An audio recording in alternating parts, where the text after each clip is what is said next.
Hey Grant, yeah, thanks for submitting this correctly. It's really hard to do this kind of feedback with all those individual files. It's also just part of the directions. I'm a little bit of a stickler about following the specs, and the reason that is because in the design industry, it's all about following the specs of the client. So it's just important to be a little bit detail oriented. So anyway, these are really cool sketches. I really like the details. They're labeled. They're very clear, and each of them have a fun personality. So the garbage theme is usually really fun and also quite challenging, mainly because it's not that easy to get the objects to really look like they're from a garbage dump. So I suggest doing some research in Google image search, and sometimes the objects need to look crumpled, they need to look tarnished. So if you put in a search like that, something like you can search garbage too, but you can broken milk carton, rusted, whatever. This looks more like the food theme. So you might want to stay away from some of these objects that look more like food, and the cracker. So yeah, this is a little bit off concept.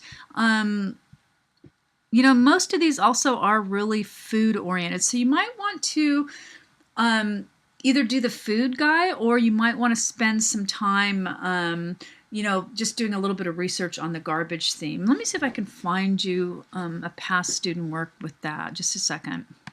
All right.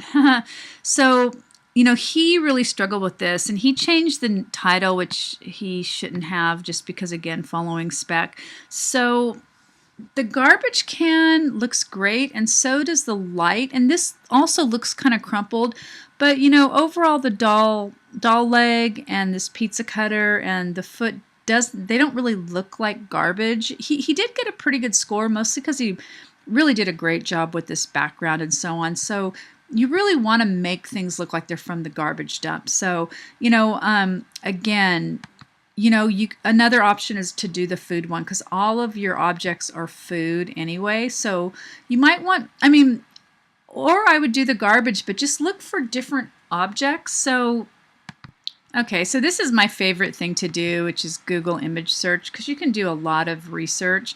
And this is not a good search garbage objects, but just to kind of give you an idea of different kinds of things that come in the garbage. Let's see, crumpled up bottles, crumpled up cans, garbage, things like that. Here's one of an old car with a bunch of rusted car parts. So, I do encourage you to do the garbage one, but just to really, yuck, just to really think of more of garbage objects. These are things for recycling, but again, they can give you some idea of, the way these are depicted. Let's see. Garbage. I'm just going to put garbage and see what comes up. Oh yeah, so you get a bunch of just piles of stuff.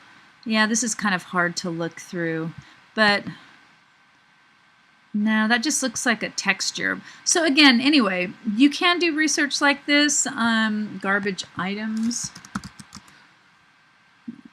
These end up being all like illustrations for what goes in the recycling. But again, it's just a place to kind of start with what, with what you want to do. You can do, tarnished objects. So, then they don't necessarily look like garbage, but again, just to give you some ideas of just different ways to approach doing research for this. So again, that would be my suggestions. Either change the theme, because you could make these work for the food thing, or again, just add some different objects. So the next thing, okay, this has an old phone. This is probably the one, but again, you might want to approach it more from like making the objects look kind of broken and so on. So for next week, we're going to be, excuse me, we're going to be photographing these, right? Or accumulating them from libraries and so on. So you're already looking at a couple different sides, which is really good. So, gosh, where did my thing go? Oh, here we are. So I just wanted to show you these examples because they kind of illustrate, just different angles. And again, see how you're seeing two sides just like you did on your milk carton. So this really, when you do look at different angles and different lighting, it really will work to create more depth. Same here, side view. And again, you can kind of see how these are put together. These are all finals. Here's a computer one. Nice use of scale and perspective, making the parts in the back look smaller because then they look further away, right? And it has depth. So again, smaller in the back. And again, this is a pretty cool one. So you're off to a good start too with having more than 5. Most students go back and forth throughout the whole term adding and subtracting objects.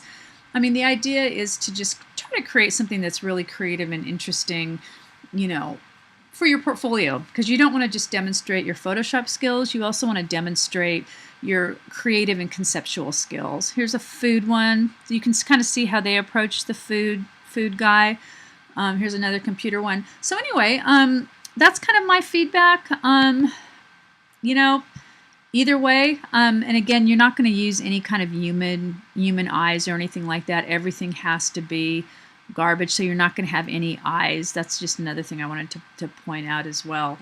Okay, so great drawings. Yeah, no eyes stuff. I mean, you can make, if you really insist on doing a face, you can create the face out of food objects, like this could be an olive or this could be spaghetti, whatever, you know what I'm saying. Okay, so anyway, yeah, good start. Just need a little bit of work on the concept in relation to the theme. Okay.